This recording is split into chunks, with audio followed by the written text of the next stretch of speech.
The United States of Crazy, a comedian's take on extremism. So, America, the land of the free, home of the brave, and apparently the breeding ground for some seriously wild political beliefs. Who needs Netflix when you have politicians comparing their opponents to dictators while simultaneously trying to overturn election results? It's like a reality show gone wrong, except it's our reality. Look, I'm all for passionate debate. It's the cornerstone of a functioning democracy. But when passion morphs into extremism, we've got a problem. It's like the difference between a spirited discussion about pizza toppings and someone threatening to burn down the pizzeria because they don't offer pineapple. Pineapple on pizza is a crime, but I digress. The thing is, extremism thrives on division. It feeds on the US versus them mentality, turning neighbors against each other based on political affiliations. It's like we've forgotten that we're all in this together, trying to navigate the chaos of existence. We're on the same team, people. Unless, of course, you're a robot sent from the future to destroy humanity. In that case, please disregard this message and carry on. But for us humans, it's time for a reality check. We need to remember that disagreeing with someone doesn't make them the enemy. It just means they have different opinions, which is actually a good thing. Diversity of thought is what makes America, well, America. Democracy. That beautiful, fragile thing.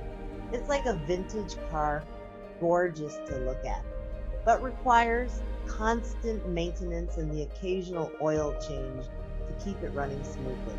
And one of the most crucial parts of that upkeep, debate, persuasion, and that magical act we call voting. Now, I get it.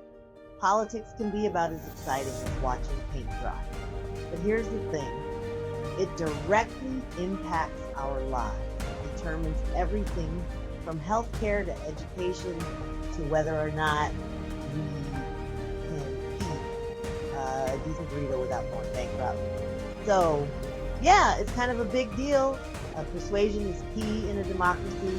It's about articulating your views, listening to opposing viewpoints, and maybe, just maybe, finding common ground. It's about convincing others with the power of your arguments, not the volume of your insults. Think of it like a first date. You catch more flies with honey than vinegar. Unless you're into catching flies, then by all means, go full vinegar. And then there's voting. It's the ultimate act of participation in a democracy. Your vote is your voice, your chance to shape the future you want to see.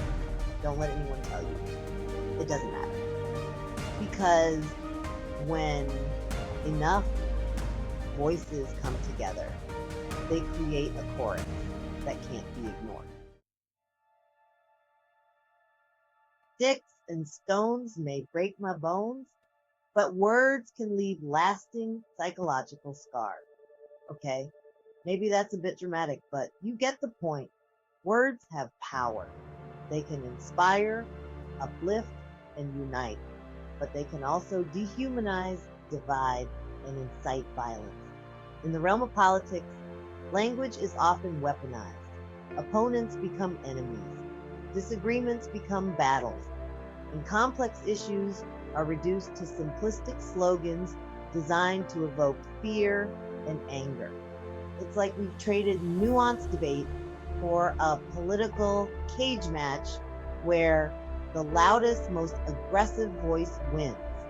This kind of rhetoric is not only dangerous, but it's also incredibly lazy. It's a cop-out, a way to avoid engaging with the complexities of the issues at hand. And it's a slippery slope from dehumanizing language to dehumanizing action.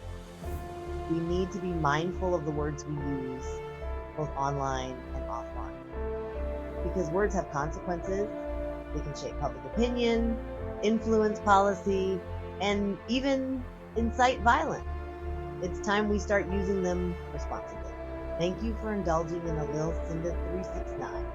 Like, comment, share, and subscribe.